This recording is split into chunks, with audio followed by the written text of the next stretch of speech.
অন্যান্য যে সকল সমিতি, সাধারণ সমিতি যেসব আছে, যেভাবে গভর্নমেন্ট দেয় ঠিক সেই একইভাবে লিজ নিয়ে এখানে আমরা আমাদের আবাসনের জন্য আমরা একটা ডেভেলপার নিয়োগ করি।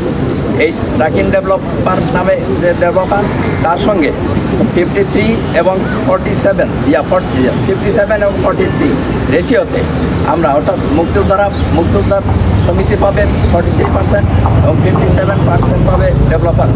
এখানে একমাত্র মুক্তিযুদ্ধের বিরোধী যারা ছিল তারা এই সমিতির সদস্য হতে পারবে না, এটাই শর্ত।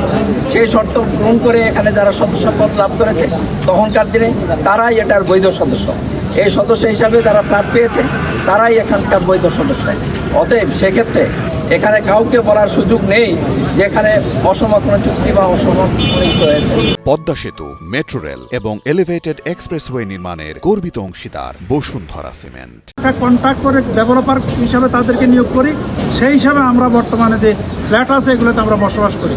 এই প্রশাসক এসে যেটা অতিরিক্ত শুরু করছে সেটা হলো, এখানে উনি এক হলো কিছু সন্ত্রাসী লোক নিয়ে, যারা মুক্তিযোদ্ধা নয় এমন কিছু লোকজনকে নিয়ে এসে আমাদের মুক্তিযোদ্ধা অফিস তালা ভেঙে এখানে উনি জোর জবরদস্তি অফিস দখল করেন। সেখান থেকে উনি বিভিন্ন ফ্ল্যাট, যারা নাকি মালিক হয়তো ঢাকার বাইরে আছেন কিংবা বিদেশে আছেন, সেই সব ফ্ল্যাট দখল করে এগুলো ভাড়াও দিচ্ছে। যে সন্ত্রাসী কর্মকাণ্ড আমরা শঙ্কিত, আমরা সবচেয়ে দুশ্চিন্তাগ্রস্ত। এরপরে উনি যে টাকাটা নিয়েছেন সেই টাকাটা আমরা ফেরত চাই, তার বিরুদ্ধে বিচারের জন্য সরকারের কাছে আমরা আবেদন জানাই। সেই সব ফ্ল্যাট মালিকদের এবং এটা চিঠি দিয়ে দিচ্ছে, সেই সব আপনাদের আমরা দিয়েছি, সব প্রমাণ সাপেক্ষে আপনাদের বলছি। এটা কোনো রাস্তার স্লোগান না, সব প্রমাণ সাপেক্ষে। আপনারা এই মানববন্ধনে আমরা এর অপসারণ চাই এবং সুষ্ঠু বিচার চাই, তার শাস্তি চাই আমরা। এবং টাকা তো অবশ্যই আমরা আগের টাকা, এই টাকা সব ফেরত চাই।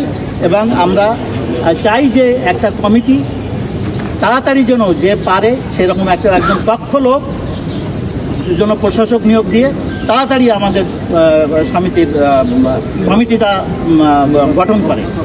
সমিতির গঠনতন্ত্র অনুযায়ী 2024 সালে সদস্যদের প্রত্যক্ষ ভোটে নির্বাচিত বৈধ কমিটিকে অবিলম্বে দায়িত্ব ফিরিয়ে দিতে হবে। 3, সকল বৈধ ফ্ল্যাট এবং জমির মালিকদের নিরাপত্তা নিশ্চিত করতে হবে। চাঁদাবাজ যারা ছিল বা আছে তাদেরকে গ্রেফতার এবং সকল মিথ্যা মামলা করতে হবে। বিভিন্ন মিথ্যাচার করে উনি কিন্তু এবং মুক্তিযোদ্ধাদেরকে হেয় করে, মুক্তিযোদ্ধা পরিবারদেরকে তাদেরকে মানহানি করে, তাদেরকে মানে হেনস্থা করে এবং বলতেছে যে তাদের ফ্ল্যাট সব বেদখল করবে। এই প্রক্রিয়ার মাধ্যমে কিন্তু বর্তমান সরকারের ভাবমূর্তি ক্ষুণ্ণ হচ্ছে এবং আমরা এটা কোনোভাবেই সাপোর্ট করি না। সুতরাং এই যে প্রশাসক, যে সে তার মানে দুর্নীতি যুক্ত কর্মকাণ্ড দিয়ে আমাদেরকে হেনস্থা করছে, আবার বর্তমান সরকারের ভাবমূর্তিও ক্ষুণ্ণ করছে। আমরা তার একদম বিচার চাই, এদের জন্য সুনিশ্চিত করা যায়, তাকে অপসারণ করতেই হবে এবং আমাদের টাকা লুটও করছে সে। সুতরাং আমরা এটা চাই ইমিডিয়েটলি যেন ইয়া হয়।